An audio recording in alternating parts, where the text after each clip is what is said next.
and welcome to Faultlines. I'm your host Shahzad. Raza. United States of America has formally joined Israel-Iran war by bombing 3 nuclear sites inside Iran. And Iran responded that every US asset in the region is the target now. How this situation is going to unfold, this is the key question we are going to raise in this program, as Iran is saying that time for diplomacy or the dialogue is over. In the studio, I am being joined by two eminent analysts, Dr. Nawaz Jaspal. Thank you very much for your time, sir, and Admiral Faisal Shah. Thank you, Faisal Saab, for your time as well. Without any delay, Jaspal Saab, what do you think that how Iran is going to respond? Iran initially responded by attacking Israel once again, but you think that Iran is going to attack any nuclear American interest in the region, or it would come to some sort of a dialogue process for the larger interest? My understanding is that Iran knows that Americans were part of it. There was a tacit approval from the Americans, and then the Americans jumped in the war since the beginning of this war, because American bases were used to intercept the Iranian missiles or American aircraft carrier deployments used. So Americans were very actively participating in this war. So, but Iran was refraining to hit those bases from where the interceptors were fired on their missiles.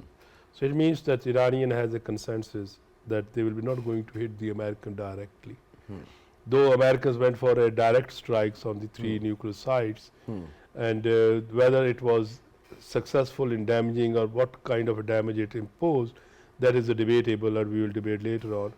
But my understanding is Iranians are intelligent and they definitely not expand the war, because if they hit the Americans or their allies in the region, they will be opening the number of the facets of the war. If they continue striking back only on Israel, then I think Iranians will achieve better results. In this context, definitely they can use, they have only one, Houthis are more functional remaining, its axis of resistance is not functional. So in this context, if you see after the American strikes, Iranians fired 40 around missiles on Israel, and Israel is exhausted now. Israel is exhausted in a manner that Iron Dome requires more, you can say, logistic or these kind of things, which is not available. So instead of opening more fronts, Iranians must concentrate on this one front. And secondly, Iranians knows wars are not shorter, wars are longer, and Americans will remain on check. And if they attack hypothetically on American interest, which are in their reach, number of the American bases, even aircraft carriers, they can send the kamikaze boats for that. They are workable. But if they can go for that, they will give a excuse to the Americans to go for a mega military operation or launch a war against Iran. For the time being, President Trump can only use executive power for military operation or a short time executive fire. But for a Congress support, it needs a 2/3 support from the Senate, 2/3 approval to launch a full-scale war. For a full-scale war. And I think Iranians shall not give this option to the Americans. Right, but what exactly do you think Iran is looking to achieve? I mean, while not attacking the American targets, although they are within the reach of Iran. So by not attacking the soft targets of the American assets, so is Iran willing to at some point in future, near future, coming to the dialogue table? Iran is open. If you see Iranian officials, Iranians leadership clearly mention that the international community convinced the Israelis for ceasefire, and it said that I'm open for a dialogue. Iranians never ever shy from the dialogue. That is the one thing which you can say cultural, civilizational reflection in there, that they are always open for a dialogue. Second is, Iranians are still willing for a dialogue. Only where the Iranians are not ready, I think that is that they are not accepting unconditional defeat or unconditional surrender. Second, the demand of the Americans or the Israelis is that they can go for a regime change. They are definitely not going for a regime change. And the third is nuclear. On a nuclear, Iranians were open.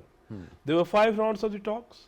The 6th round was scheduled, and indications were that the Iranians were going to compromise on their civilian fuel cycle. Maybe, and Americans were hardlining. They were saying that 0%.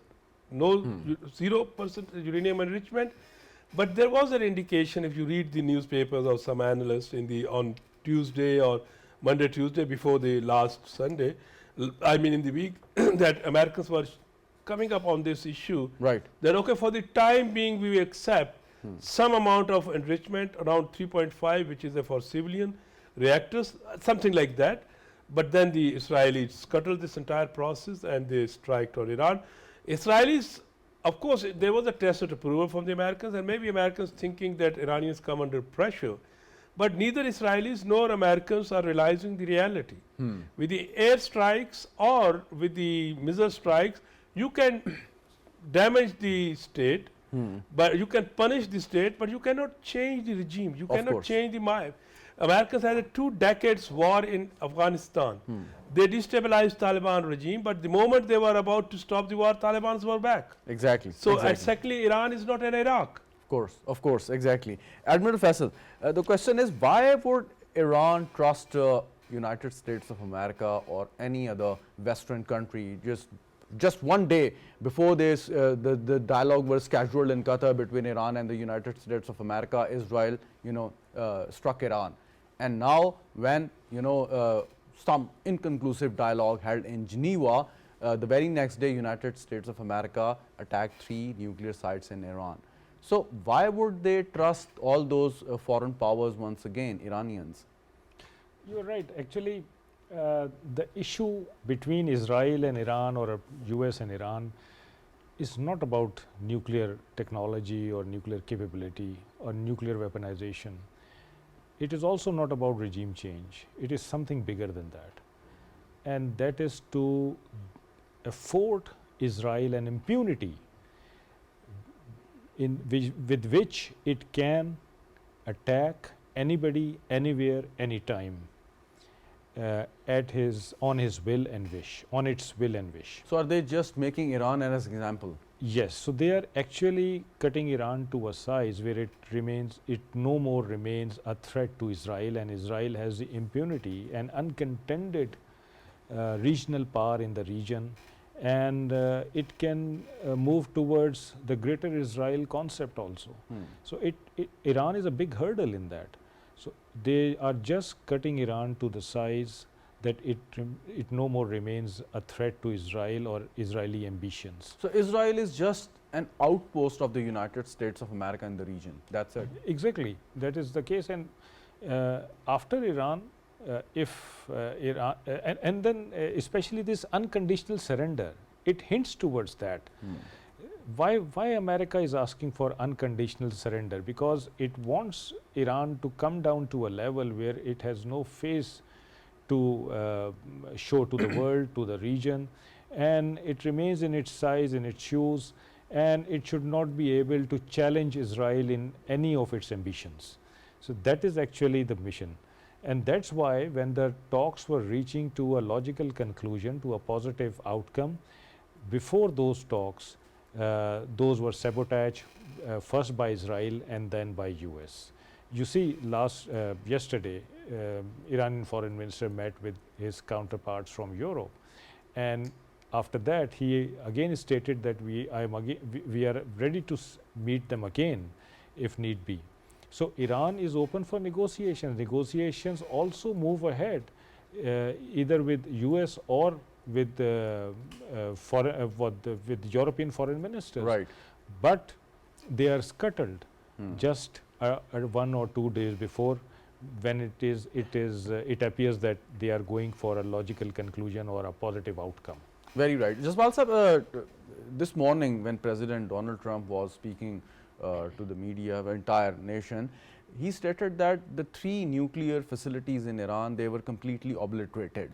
So now when they believe that Iran does not have the capacity to develop the nuclear bomb, and it is not in Iran's power to enrich uranium at that stage.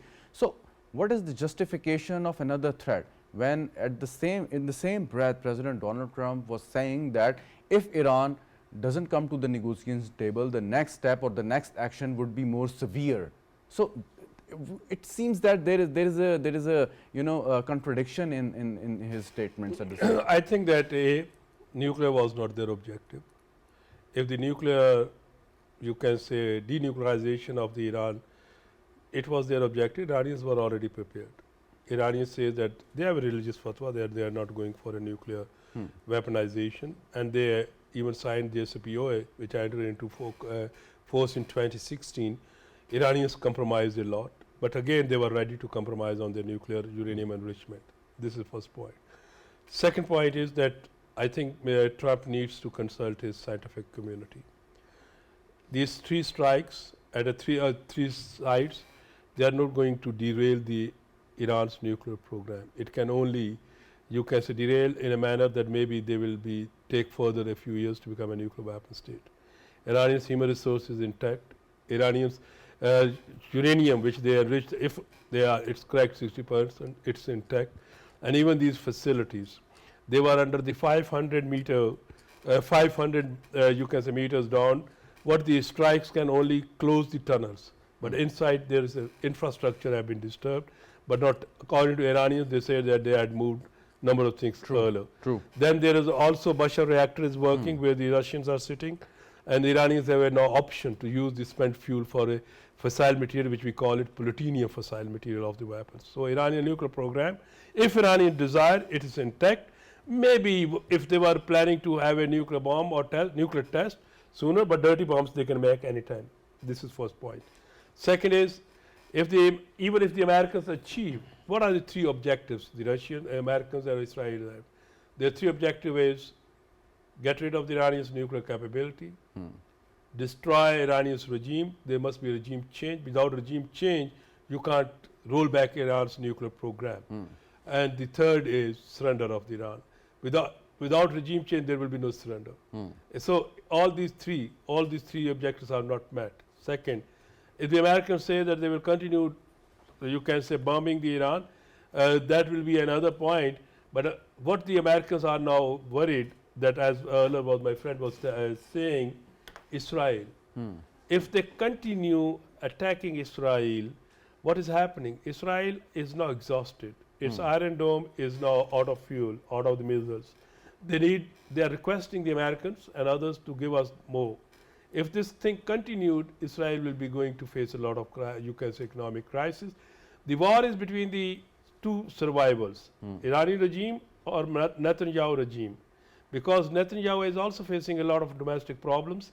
He has the charges of corruption, and if there were election which was scheduled to in 2023, but because of the war delayed, and only radicals are supporting him, and if he go for, if the war stop, he has to face an election, and he will be going to face a challenge. Of course, of course. Just also, when Israel first attacked Iran, so the first response from the United States of America was that it was a unilateral action. We were not part of it. And after 6 days, United States of America, President Donald Trump, and even Secretary Marco Rubio, they are saying that it's a great teamwork. So what happened exactly within 6 days? That from unilateral action to a great teamwork in which they pinpoint the 3 nuclear sites and attack them. It's pity that this sole superpower or a great power or America-like power, where we say that they make a lot of research and a lot of things, and everything, America is number 1. And number 1 state of the world, their president or their vice president are making statements, and everyone is laughing. When he said, when Israel attacked, I think 13 June, what they said that we are not part. Everyone knows it's a tacit approval from the Washington. Second, when they say that we are not part, when Iranian retaliated, why American, you can say, the missile defense systems started operative. Why they fired from Iraqi bases and the aircraft carriers to intercept the Iranians? You are not a part of the war. Then why you are firing on the Iranians? Why you are intercepting the Iranian strikes? What kind of the thing? Everyone knows that they were part. Only difference was earlier they were taking care of the Iranian Israel's defense. Now when even yesterday, or maybe just I think it's yesterday, I read that when the President Trump said Iranians have still 2 weeks to come on the table, otherwise I will decide differently. Of course. So even after 2 hours he was firing. What is his statement? So I think the Americans have to take care that no one is going to trust what they are saying. Exactly. Admiral sir, but the interesting thing is that earlier the Israeli narrative was that Iran should not have a nuclear bomb. And even Iran was saying that we are not going to have a nuclear bomb. We are using this nuclear technology capability for the peaceful purposes. But now Israelis, very smartly, they changed their narrative or tried to bring other people, other countries as well, that there should be a regime change in Iran, only then there would be a, permanent peace in the Middle Eastern region. But the question is, even today, when the US officials were speaking to the press, they are saying that we, achieved our targets, but it was not our interest or it was not our target to, ensure the regime change in Iran. So, I mean, there are a lot of contradictions and totally, understandable. I think Netanyahu has always been setting a very high objective for him and his allies. And if you look back, he has failed in all his stated objectives. For example, after 7 October 2023, his two objectives were to destroy Hamas completely and get all hostages freed. He has not been able to achieve that to date. He has been talking to Hamas to get all hostages freed. Despite all military might put against them, it has not been able to find out where the hostages have been kept.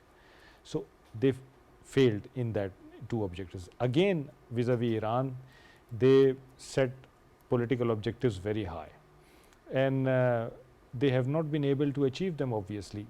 Sense prevailed among Americans. Somehow somebody advised them that regime change in Iran is just not possible. It's not like Iraq or Syria or Libya that you remove the top men and the regime will fall. It's not like that. This regime has come as a result of a revolution. People came out on the streets and brought this revolution against Shah and put this regime in place. And this regime has ideological base, which is vertically and horizontally all across Iran embedded.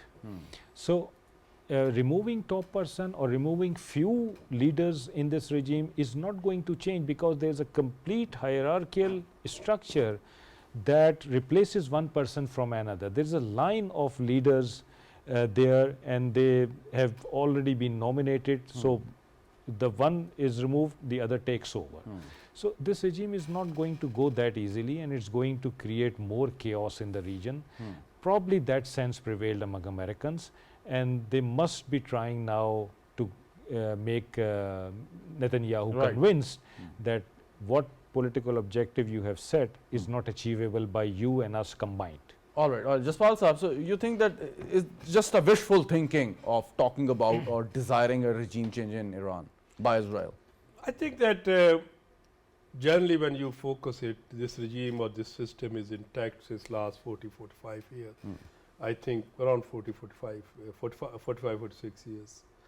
There is a lot of critique on it, and it's a closed door, and there are sanctions on the Iran, and people are very much agitated. Some people think that the parliamentarian and presidential faction is more liberal, but on the other side, the supreme leader, or they are very much intact, and as was pointed out very correctly, that they have more acceptability. And then there is a guard, what we call it, Iranian special forces.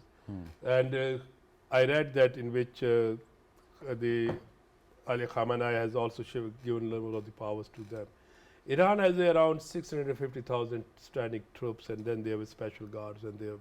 So it's not easy that it's that you can say that you can change the regime. Yes, you can engineer certain inside, but by aggression of the outside, it sometimes brings nationalistic forces together.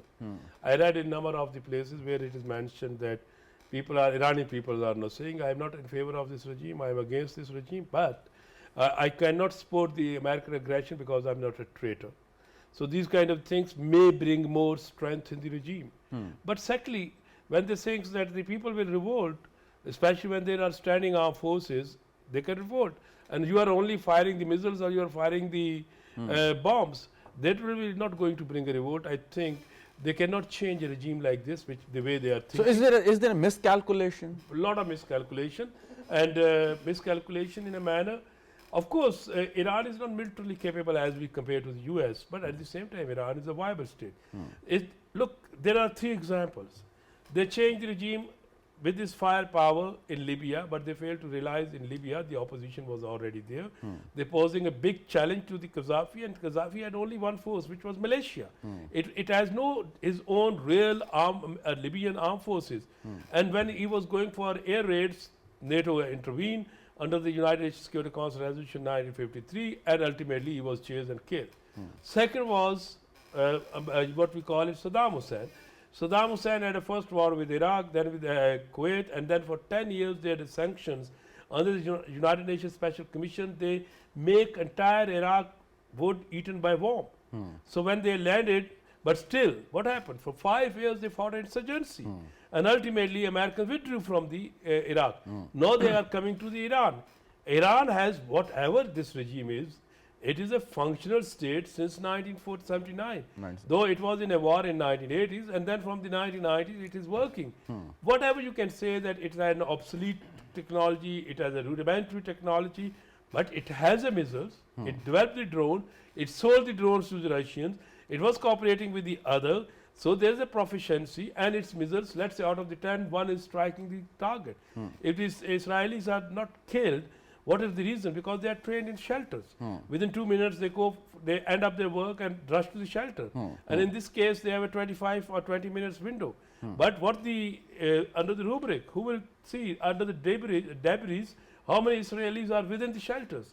And if this war prolong for a very, you can say, comfortable lifestyle society, how they will be going to bear? Exactly. The only need is Iranians shall focus only on Israel rather than you can say expanding the conflict horizontally. Horizontally, Admiral Saab, but if Iran decides to, play aggressive, as their parliament already decided and gave approval of closing the Strait of Hormuz, so the Iranians' capability in the sea, Strait of Hormuz, the Persian Gulf, how would they respond? I mean, there are so many soft targets, I mean, they can attack. So you think that United States of America and all other allies would be really worried if Iran decides to take the war to the sea? I think the real strength of Iran lies in Persian Gulf, and that strength is provided to them by their geography. Through geography, they dominate Persian Gulf and Strait of Hormuz, and they can choke and block Strait of Hormuz in a matter of minutes. They have made use of their geography to defend, to have a sound military infrastructure in Persian Gulf. They have islands where they have missile batteries, they have islands where they have bases, they have these missile coastal batteries along their coast, they have boats, small speed boats fitted with rockets, they carry out swarm attacks on ships, there are suicidal boats, kamikaze boats, they have so many things, unpiloted vessels also who can go and get the job done. So they are really strong in Persian Gulf and Strait of Hormuz, and although they have the justification to attack American ships present over there because Tomahawk missiles were fired from American ships and submarines in the area, I would still say that they would not go for any American target right now. They would not like America to come in very heavy on them after that. But they have this leverage of using their capability to block Strait of Hormuz and disturb Persian Gulf to attract the world's efforts and attention to this area and compel the world to put in their efforts to stop this war before it expands unexponentially. But at the same time, Exponentially. At the same time, if they block the Strait of Hormuz, so don't you think that it would annoy other neighboring Muslim countries, because 20% of the oil trade goes through the Strait of Hormuz? So don't you think that the kind of the diplomatic support Iran is seeking at the moment would not be there? I mean, that is going to hit the other Muslim countries in the neighbor as well. You are right, but if a country's survival is at stake, it goes to the last resort. This is the last last resort measure that Iran has, because it's not going to affect only other countries but Iran itself also. It's going to affect regional countries, it's going to affect extra regional countries also. So Iran, if its survival is at stake, Iran certainly would like to do it.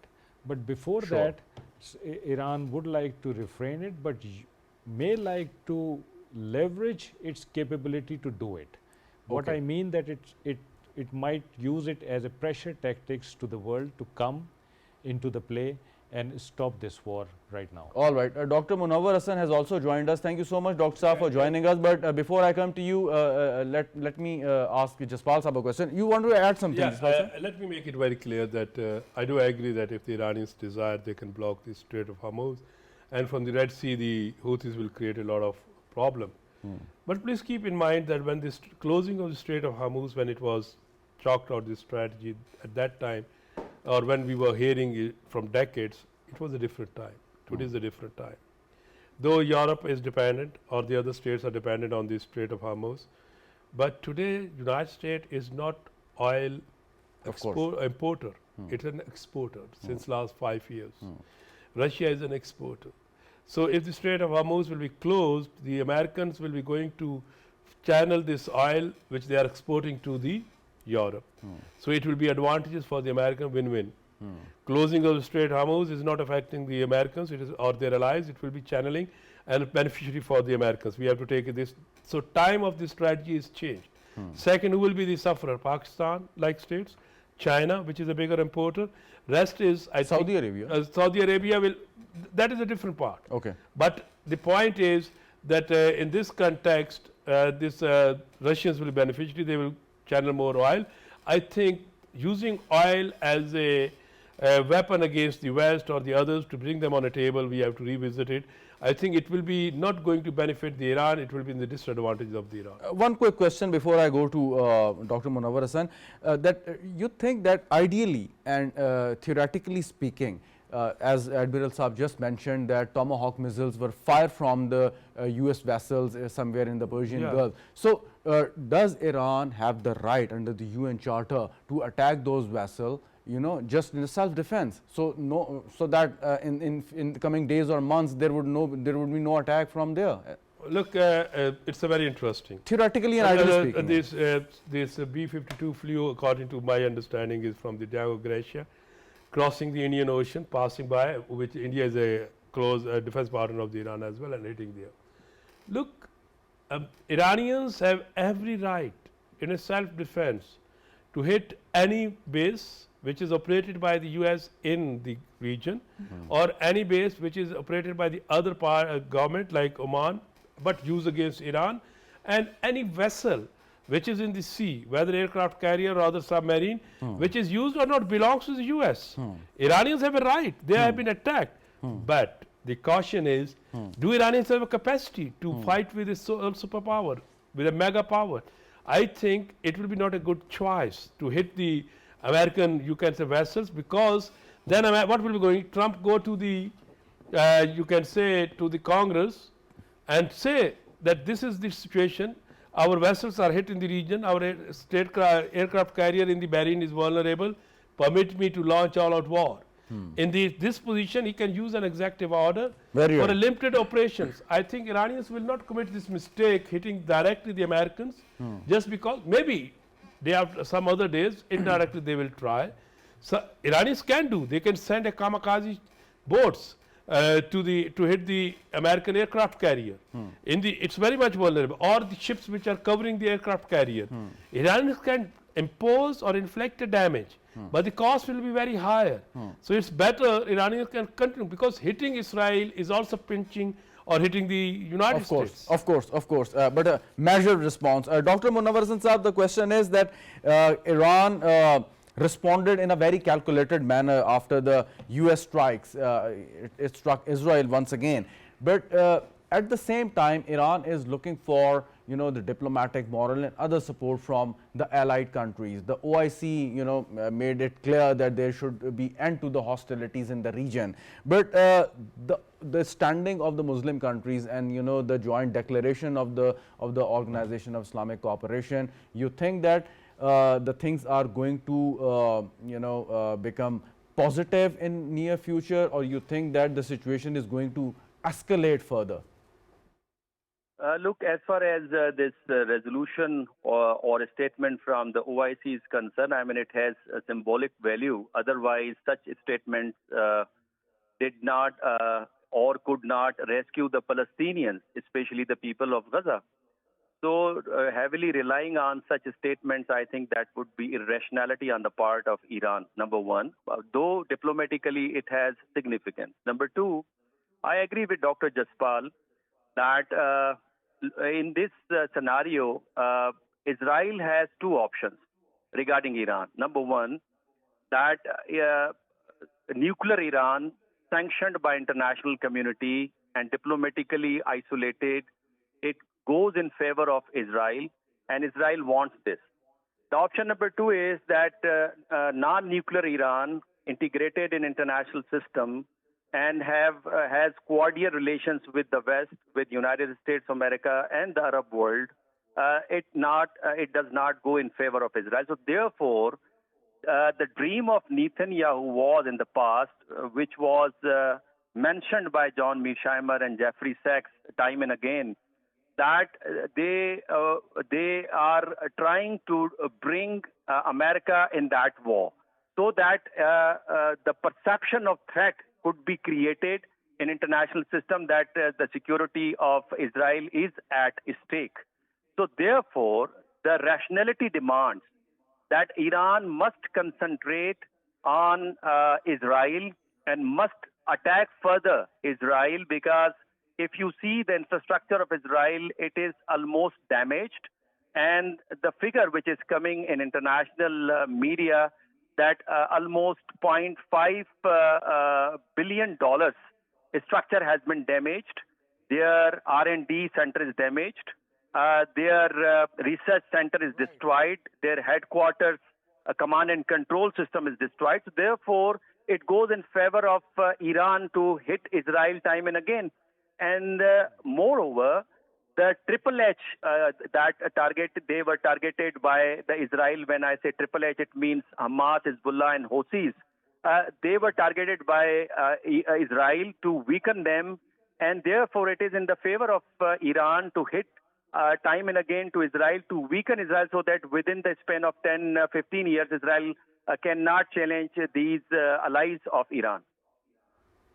Very right. Thank you very much, Dr. Munawar Hassan, for your valuable time. Ambassador Naila Chohan is also with us at the moment. Thank you so much, Ma'am Ambassador, for your time. Pakistan has condemned the US strikes on Iranian nuclear site, and before that, Pakistan was continuously urging the United States of America to play its part and stop Israel from further hostilities inside Iran. But now the things are at the moment, things seems out of control. Do you think that Iran's reaction to the strikes, and if it goes any further, would further escalate the situation, and what role the countries like Pakistan can play to ease the situation at the moment? Raza Sahab, at this moment the situation is very fluid, it is very dangerous, and it is very unpredictable. A lot of things are going on behind the curtain. So what appears to be may not be, and what may be does not appear. In this situation, it's difficult to say how it's going to evolve. Iran has been calling for peaceful talks. Iran did not want to be an aggressor. Iran did not attack Israel. It was Israel who attacked Iran under the pretext of preemptive attack to derail the talks that were going on between Iran and USA. Subsequently, you could see that when Iran foreign minister was meeting the EU, three countries' foreign ministers, which included French and German and British, they did B-2 bombing and derailed that conversation again. Israel does not want Iran to have a peaceful existence. Meanwhile, can you imagine such heavy bombs thrown by their stealth Tomahawk B-2 aircraft 60,000 tons of ammunition. It is unthinkable, which has been thrown on Natanz, it has been thrown on Isfahan, it has been thrown on 3 nuclear sites in Iran. And yet, Iran is hitting Israel. I think at this moment, Iran's best option would be to keep on hitting Israel instead of going for American interests, because if it goes for American interests, as already said by Dr. Jaspal, it will give legitimacy to President Trump to go to the Congress and say, well, now we are hit, we have to protect our interests. To prevent that from happening, I think Iran should... Ambassador Sahiba, one last question. Do you believe that in the days or weeks to come, diplomacy would have an upper hand rather than the escalation or the warmongering? Is it possible in the future? I think both go hand in hand. The ground realities of the war So you are will skeptical. define diplomacy, and diplomacy will define the ground realities. It's difficult to delink at this point, Raza Saab, but I think Iran, this is a short window of opportunity to go nuclear. If it does Thank you not, thank you very much. Thank you very much, Ambassador Naila Chohan, for being with us. Quick question to you, Admiral Saab, that would it encourage Iran to actually seek and go for having a nuclear bomb? Because it has learned its lessons, it signed the NPT, but time and again, Iranians are saying that NPT failed to, protect us. And it was against the international law, against the UN Charter, against the NPT, that any country would strike your nuclear facility. I think not only Iran, but many other countries will be encouraged by this episode, because everybody has seen that a very wrong precedent has been set. Might is right is being established. If you have military capability, if you are stronger, then no matter what, you are going against international law, international systems, you are going against humanity, you can go ahead and achieve your objectives. This is the precedent that is being set. So if this is the new norm, then all countries would like to be stronger than the other. And then it will create a race, actually. So it will not only be Iran, but I think it's a bad lesson for many other countries around the world, Right. that they should seek some kind of surety or some kind of security that should make them Of course, of course. So, impregnable. exactly. So, Jaspal, is it going to start a very dangerous nuclear arm race? Look, we have a nuclear taboo, which we used to say that China has to use the nuclear weapons. These are weapons for deterrence. But there was another taboo, that non-attack on any nuclear installation or facility. Israel set a precedent. It attacked on Iraq in 1981, but it was just the construction started. Again, it did it on the, you can say, Syria. But this time, Israel did strike but failed to achieve any objective on Iran's working functional facilities. America also did it, so this taboo has been now resolved.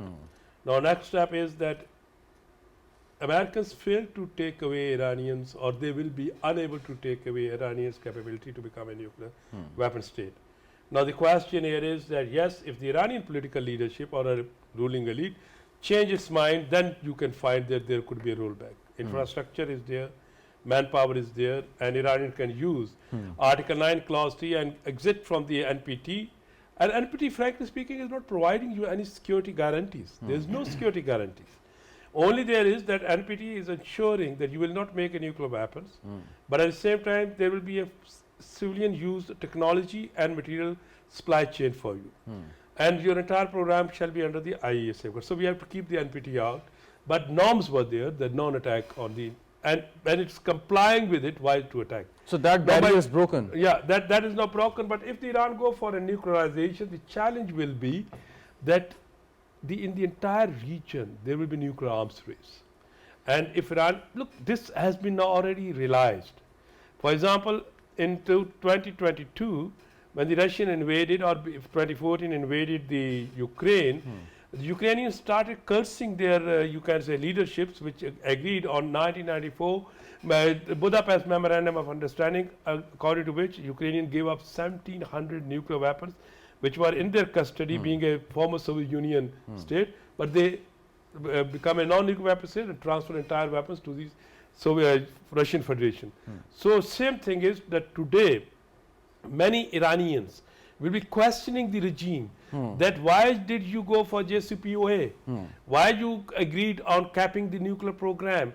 Why did you delay it? So these are the questions which will be raised, because two nuclear arms states striked on Iran.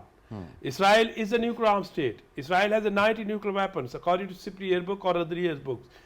America is a non-leading nuclear power, and they are striking on the Iran, where Iran is ready for a dialogue. This is a new norm, and this is a norm that and frankly in the real politics, I am a student of international politics, I am very much convinced in a power politics there is no norm. There is only military strength is the norm.